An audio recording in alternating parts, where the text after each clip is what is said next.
American snipers were being killed because the Army trained them correctly. In November 1944, deep inside the Hürtgen Forest, the United States Army faced a quiet crisis it refused to acknowledge. Its most valuable specialists, snipers, and forward observers were dying at a rate so high that entire sectors were being left blind.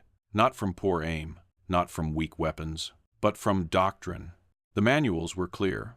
Elevation equals dominance. Higher ground means better vision, better control, better survival. In the Hürtgen Forest, that belief became lethal. The Germans didn't need superior firepower. They didn't need better shooters. They only needed one advantage: predictability. American snipers kept climbing. The Germans kept looking up. Tree crowns, attic windows, church towers, every elevated position turned into a silhouette.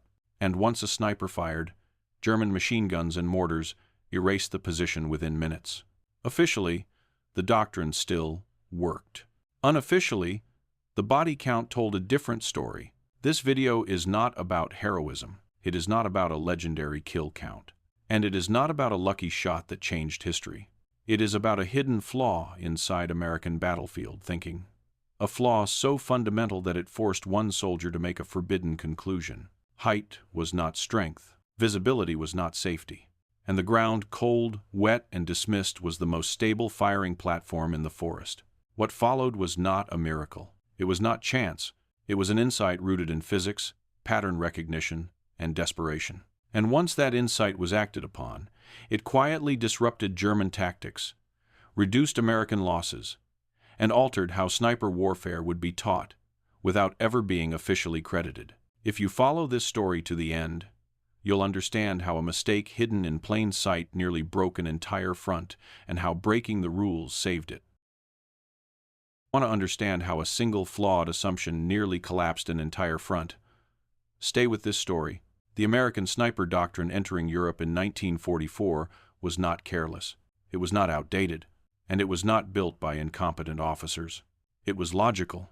Snipers were taught a simple principle. Elevation equals control. From higher ground, a shooter sees farther, reacts sooner, and dominates the battlefield.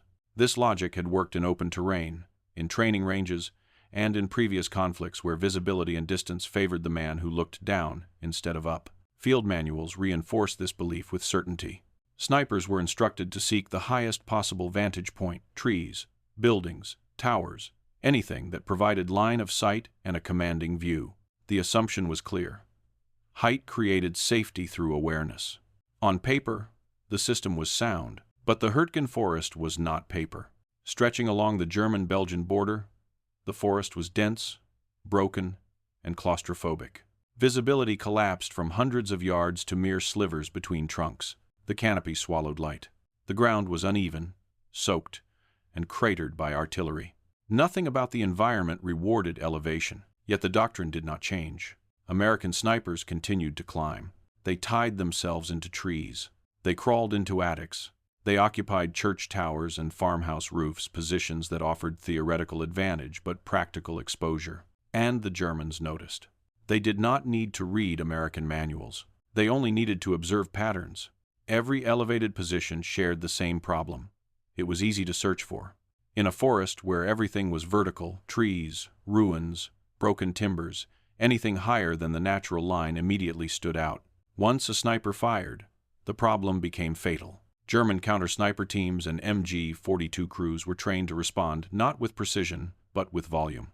They did not need to know exactly where the shot came from. They only needed to know the type of place it came from. High ground. Machine guns swept the treetops. Mortars bracketed towers and roofs. Rifle grenades shredded attic floors and camouflage nets. American sniper positions were not outgunned. They were pre-answered. The doctrine had created a predictable enemy. By mid-November 1944, this predictability carried a measurable cost. Forward observer and sniper teams, specialized, difficult to replace, were being lost at a rate that quietly exceeded that of regular infantry. Official reports avoided alarming language. Losses were attributed to poor camouflage, bad luck, or enemy adaptation. The manuals were not questioned, but on the ground, the pattern was impossible to ignore.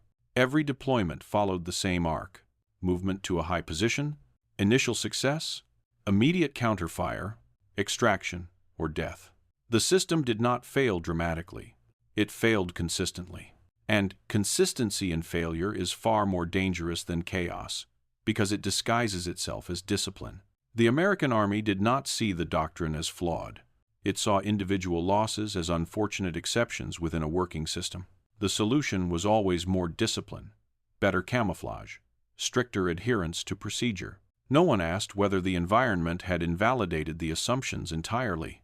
No one asked whether height was still an advantage. No one asked whether the forest had reversed the logic of sniper warfare, because asking that question meant confronting an uncomfortable possibility that the system itself, designed to protect its best marksmen, had become the primary reason they were dying. And once that possibility is admitted, obedience stops being virtue. It becomes risk. The German advantage in the Hürtgen Forest was not technological. It was observational.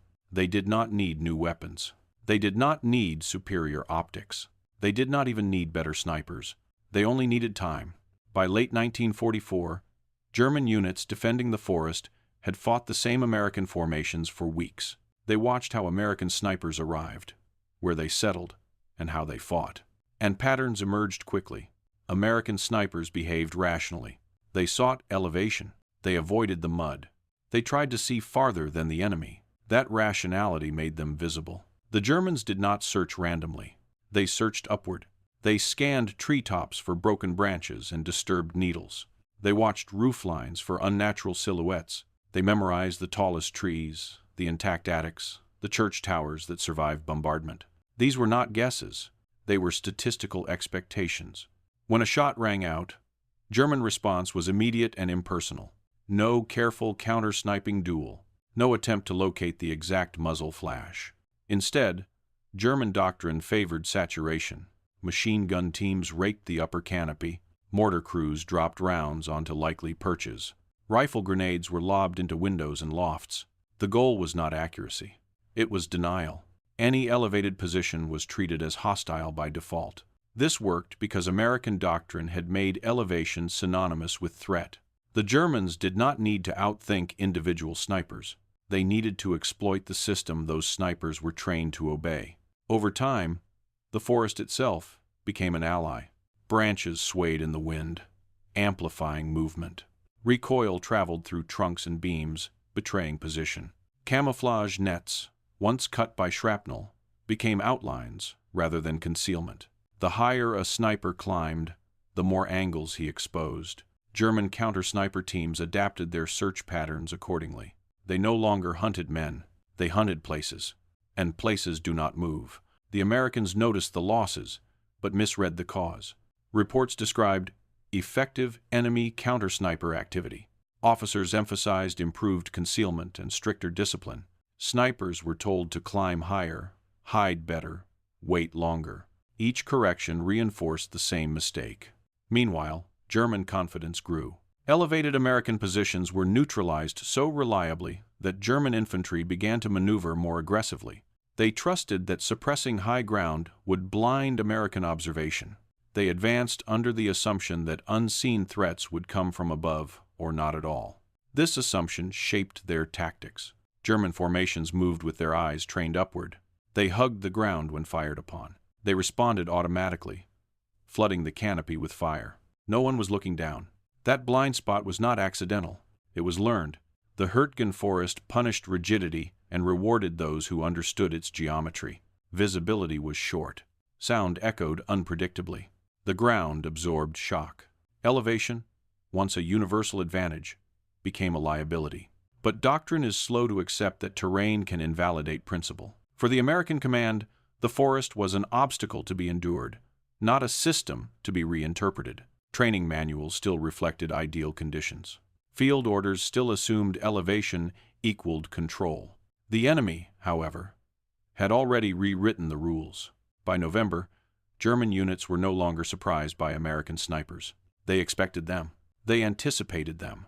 They neutralized them as part of routine operations. What the Germans had learned was simple. American snipers were dangerous but predictable. And predictability is not a weakness of skill. It is a weakness of doctrine. The longer the Americans followed the book, the more efficient the German response became. Each casualty reinforced the enemy's confidence. Each unchanged order deepened the pattern. At this stage, the battlefield had reached a quiet equilibrium, one that favored the defenders. Breaking that equilibrium would require something the manuals did not provide. Not better camouflage, not better shooting, not better discipline. It would require abandoning the assumption that height was power. And for that to happen, someone would have to notice what the enemy had already learned. Third week of November, the problem could no longer be dismissed as coincidence. American sniper teams were not just being hit, they were being erased. These were not reckless men. They were not poorly trained replacements rushed to the front. They were specialists selected, drilled, and trusted to see what others could not. And yet, again and again, the same sequence unfolded. A sniper and his spotter would move into position before dawn. They would climb, secure themselves, camouflage carefully, and wait. For a brief window, they would succeed. Then the forest would answer. A single shot was enough. Within seconds, machine gun fire would rake the canopy. Mortar rounds would walk toward the position, adjusted by sound and intuition rather than sight. Rifle grenades would tear through roofs and attic floors. Sometimes the men had time to climb down. Often they did not. Recovery parties found the same scenes repeatedly. Shattered branches, shredded nets, collapsed beams, bodies still tethered to ropes. The height that promised safety had become a fixed point for destruction. Official casualty reports reduced these outcomes to numbers.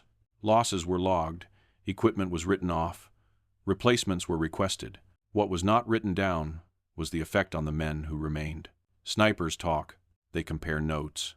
They notice patterns long before command structures do. By mid-November, experienced marksmen could predict the outcome of a deployment simply by looking at the terrain. If the only viable vantage point was high, the mission already felt compromised. Fear did not come from the enemy. It came from the procedure. Climbing no longer felt like preparation. It felt like compliance with something known to be wrong. Spotters, often younger, less experienced soldiers, felt it most acutely. They were the ones tied beside the shooter, sharing the same exposure without the illusion of control. They watched trees sway under recoil. They felt the vibration travel through trunks and beams. They knew that once the first shot was fired, the clock started running. Some tried to rationalize it. Others stopped speaking altogether. This psychological erosion mattered. A sniper team depends on absolute trust, not just between men, but in the system that put them there. Once that trust fractures, hesitation creeps in. Hesitation costs seconds. Seconds cost lives. The Army interpreted this strain as fatigue. Men were rotated out. New teams were sent forward. The doctrine remained untouched. The solution, command believed, was endurance. But endurance does not fix a flawed assumption. It only increases the toll. The forest offered constant reminders. Every ruined attic and splintered tower stood as evidence that the enemy had solved the puzzle faster than the Americans had acknowledged it. And yet, from headquarters, the situation still appeared manageable. The manuals had been written by professionals. The doctrine had been validated elsewhere. Failures, therefore, had to be individual. This belief created a moral trap. If the system was sound, then questioning it meant admitting weakness. If the system worked, then losses were the price of war. And if losses were acceptable, then obedience became mandatory. Inside this logic, there was no room for adaptation. But at the lowest level, among the men who had to climb first, the calculation was different. They were not debating doctrine, they were counting friends. They were counting how many teams went out and did not return. How many positions were suppressed before a mission even began? How often bad luck followed the same terrain features? What emerged was a quiet realization that never appeared in reports. Doing everything right was no longer increasing survival. It was accelerating exposure. At some point, the question stopped being tactical. It became personal. Was following orders still protecting anyone? Or was it simply maintaining a system that could not admit it was wrong? That question did not produce speeches or mutiny. It produced something far more dangerous to rigid systems. It produced doubt. And once doubt takes hold at the front line, the next step is inevitable. Someone will stop asking permission. At some point, The problem stopped looking like bad luck. It began to look mechanical. In the Hürtgen Forest, nothing about sniper casualties suggested randomness. The same environments produced the same outcomes. The same positions attracted the same responses. The same mistakes repeated with clinical consistency. That kind of failure does not belong to individuals. It belongs to systems. For the American sniper doctrine, the system rested on one unquestioned assumption: elevation equals advantage. The logic seemed unassailable. Higher ground provides better observation. Better observation allows earlier detection. Earlier detection means survival. This chain of reasoning had been taught for generations. It was embedded in training, reinforced by diagrams, and protected by tradition. But no one had stopped to ask a simpler question: what happens when elevation introduces instability? In the forest, height did not mean solid ground. It meant branches, beams, timbers fractured by shell fire. Every elevated firing position was an imperfect platform. Trees swayed, roofs flexed, attics vibrated under pressure waves from distant artillery. A rifle does not forgive movement. At long range, microscopic shifts translate into catastrophic error. A fraction of an inch at the firing point becomes feet at the target. The higher the platform, the more that instability multiplies. In theory, elevation improved vision. In practice, it degraded accuracy and survivability at the same time. This was not a marksmanship issue. It was a physics problem. A stable firing platform matters more than a commanding view when visibility is already limited. In the Hürtgen Forest, sightlines rarely extended beyond a few hundred yards. The advantage of seeing slightly farther was irrelevant compared to the cost of being seen. The doctrine had optimized for the wrong variable. It assumed that visibility was the primary factor in sniper effectiveness. The environment had shifted the equation. Stability, not height, now determined success. There was another consequence the manuals did not account for: recovery. An elevated sniper who fires reveals his position and must extract. Extraction from a tree or attic takes time. Time exposes the shooter to counterfire. On the ground, movement is immediate. A man prone can shift, crawl, or disappear into micro-terrain in seconds. Elevation locks a sniper into place. The ground gives him options. This realization did not come from theory. It came from watching men die in the same way. It came from noticing how the forest absorbed shock, muted sound, and concealed movement. It came from understanding that the earth itself was a more reliable structure than any man-made or natural platform above it. The manuals never compared these factors. They assumed height was always beneficial. They never asked whether elevation increased vulnerability in certain terrain. They never measured how vibration traveled through branches. They never tested prone fire as a primary doctrine in dense forests. The doctrine worked best where the environment cooperated. The Hürtgen Forest did not. The enemy had already adapted to this reality. They fired where American snipers were supposed to be. They ignored where doctrine said Americans should not be. The Americans were fighting with an outdated mental map of the battlefield. Correcting that map required an uncomfortable conclusion: that the safest place in the forest was not above the fight, but inside it. That power did not come from looking down, but from being unseen. And that the most effective firing position was the one the enemy refused to search. Once this conclusion is reached, obedience becomes optional. Because if the manual never asked the right question, then following it blindly was no longer professionalism, it was negligence. The problem was identified. The solution became disturbingly obvious. It was also explicitly forbidden. American sniper doctrine did not merely recommend elevated positions, it enforced them.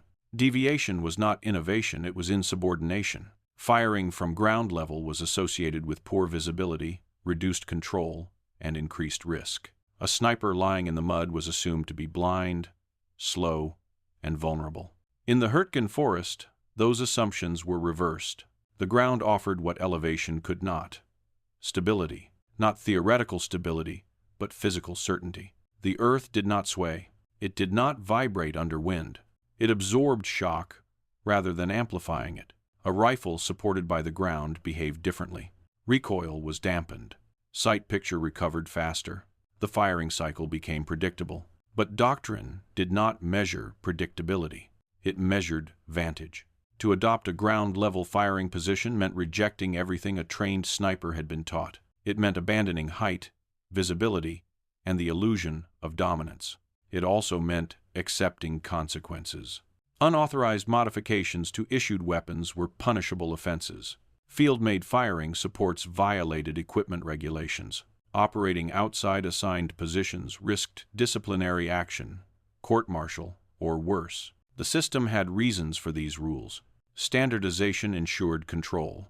Control ensured order.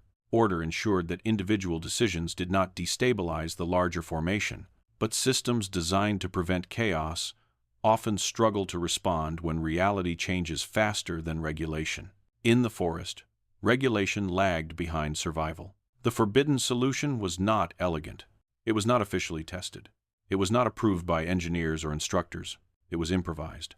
A shallow depression scraped into the forest floor, just deep enough to break the human outline, just wide enough to stabilize shoulders and rifle.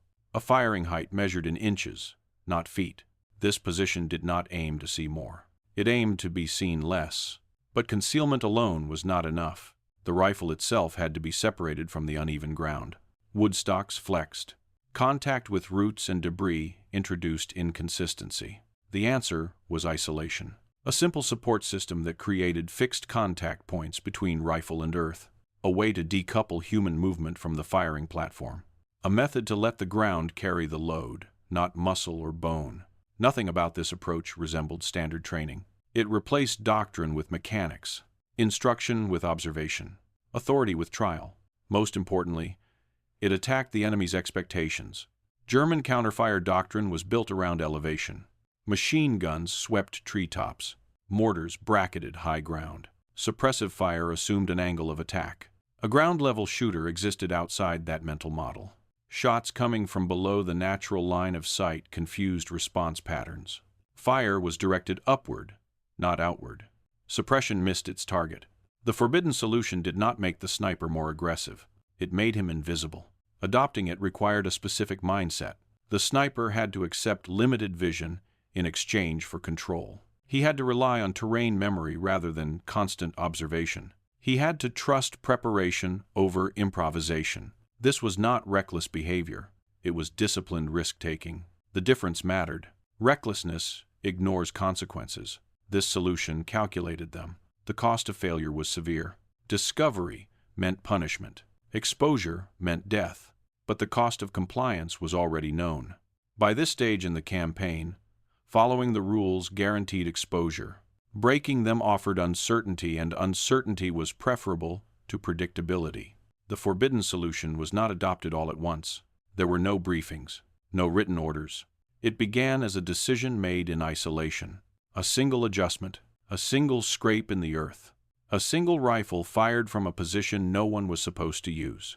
What followed would determine whether the insight was flawed or whether the system had been wrong all along. Because once the first shot was fired from the forest floor, there would be no ambiguity. Either the enemy would adapt immediately and crush the position, or the pattern that had defined weeks of combat would break. Or, forbidden ideas are tested brutally. They succeed quickly, or they disappear with the men who try them.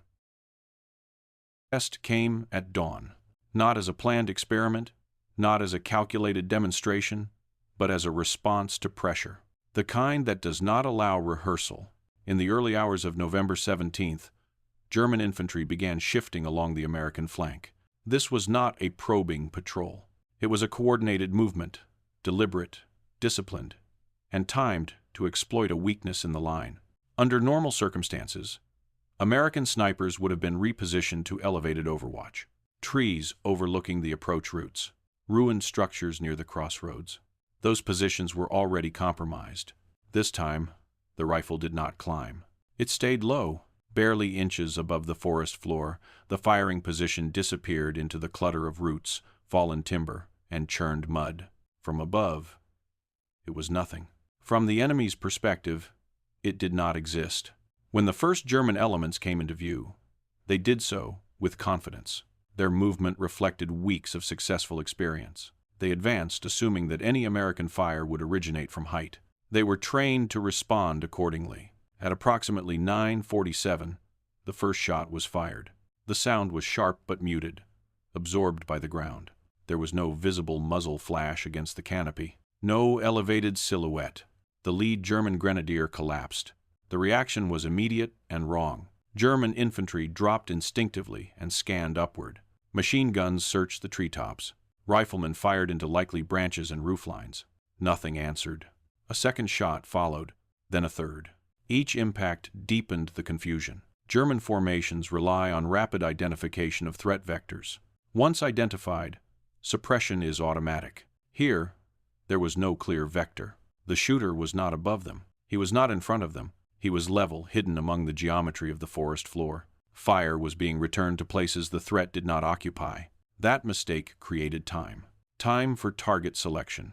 Time for correction. Time for repetition. Within minutes, the German advance stalled. Attempts to deploy machine guns failed because their fields of fire were angled incorrectly. Mortar teams bracketed empty air. Suppressive fire wasted ammunition against treetops and ruined walls. The rifle on the ground remained untouched. What made the position effective was not volume of fire, but consistency. The stable platform allowed rapid reacquisition of targets. Recoil did not throw the sight picture off target. Shots came in steady intervals faster than elevated positions could normally achieve. Each hit reinforced the illusion that multiple shooters were involved. From the German perspective, the battlefield no longer made sense. A counter-sniper team attempted to intervene. They chose what Doctrine dictated: a solid oak overlooking the area, a textbook position. That decision sealed their fate. The elevated German shooter was silhouetted against the broken sky. His optics caught light. His position was fixed. From the forest floor, the angle was unforgiving. One shot ended the counter-sniper threat. After that, German movement became desperate rather than deliberate. Men hugged the ground, attempting to locate a threat that refused to appear where it should. The engagement stretched from minutes into hours. The flanking maneuver slowed, then halted completely. German units shifted from advance to survival. Wounded were dragged back. Orders became fragmented. By late morning, the pressure on the American line had eased. The supply road remained open. When the firing finally stopped, the silence was unsettling. No triumphant shouts, no immediate recognition, just the realization that something unprecedented had occurred. A single firing position, unseen, unsupported, and unauthorized, had disrupted a force that should have overrun the sector. The significance was not the number of casualties inflicted.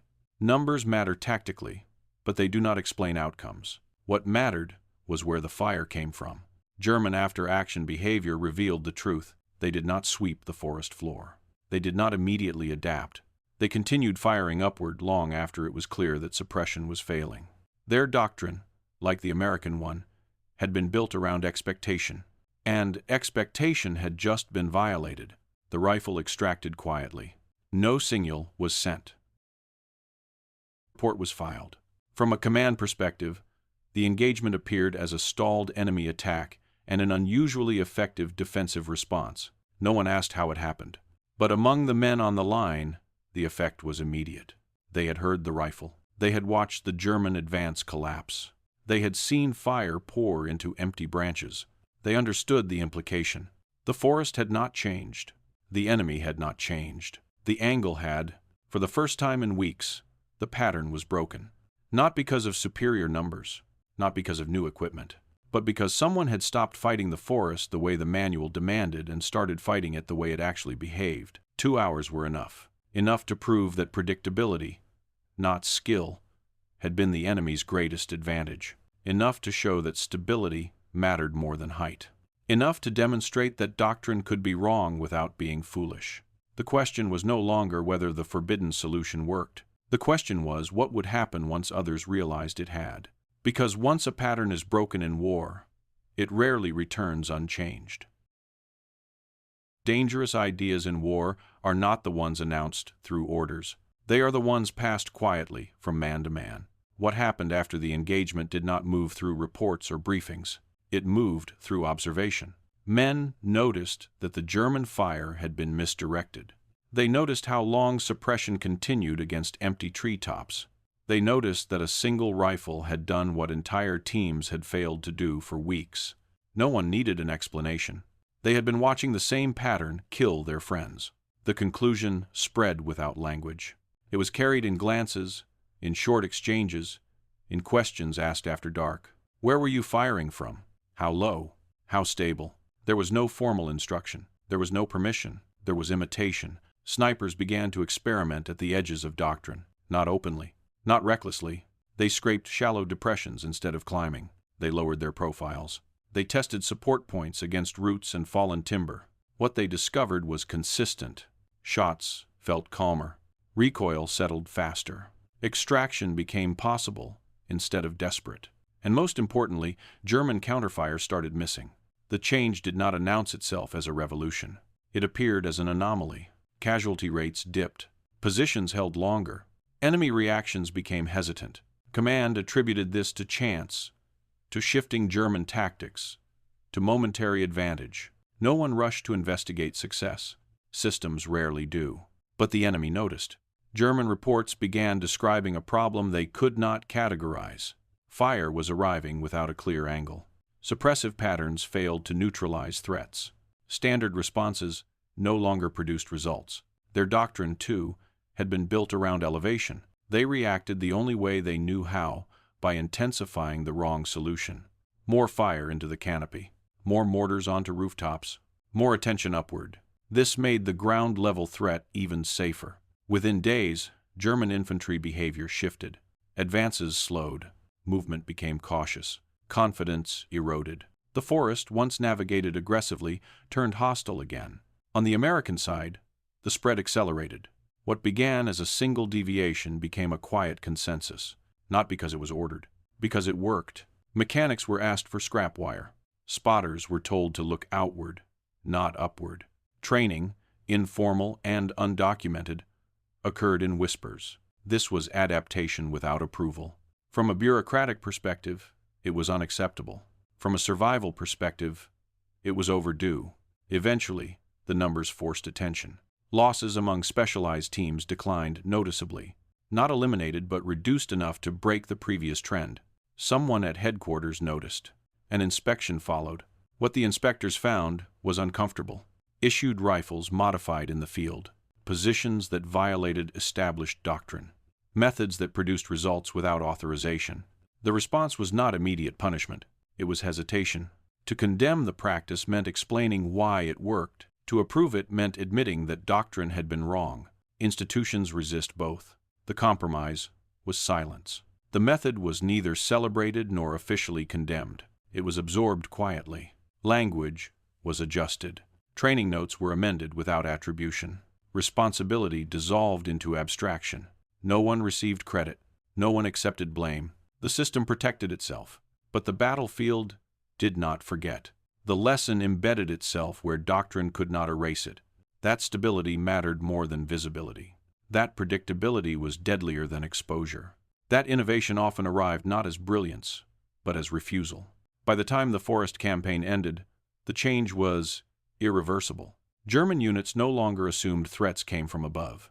American snipers no longer trusted elevation by default. The geometry of combat had shifted, not because of a new weapon, not because of a new commander, but because one assumption had collapsed, and when an assumption collapses in war, it takes doctrine with it. What followed was not celebration. It was normalization. The forbidden solution became simply the way it's done here. Different, 200. That is how real change enters military systems. Not through doctrine, through necessity. By the time the manuals caught up, the men who had paid the price were already gone. The forest had taught its lesson. The question that remained was whether anyone would admit where it came from. Fighting moved on. The forest kept its secrets. There was no ceremony marking the shift, no official announcement acknowledging that a fundamental assumption had failed, no after-action report stating that elevation had become a liability. Systems rarely record their own errors. Instead, the change was absorbed, quietly stripped of origin, stripped of names, stripped of responsibility. Training language softened. Instructions became conditional rather than absolute. Phrases like "seek elevation" were replaced with "consider terrain." Stability appeared where visibility once dominated. No one explained why. From the outside, it looked like gradual refinement. From the inside, it was damage control. Acknowledging the truth would have required admitting that dozens of men had died not because war is chaotic, but because doctrine had been followed too faithfully. That is a harder confession than defeat. So the system chose silence. The individual at the center of the shift did not become a symbol. He did not receive a citation, a commendation, or a line in an official history. Recognition would have raised questions. Instead, he was reassigned, placed where his knowledge could be used without being acknowledged. A practical solution that preserved institutional continuity. This was not cruelty. It was bureaucracy functioning as designed. War rewards outcomes. Institutions reward compliance. The two are not always aligned. After the war, the lesson traveled farther than its origin. Ground-level stability became standard. Bipods became expected. Rifles were designed around contact with the earth rather than separation from it.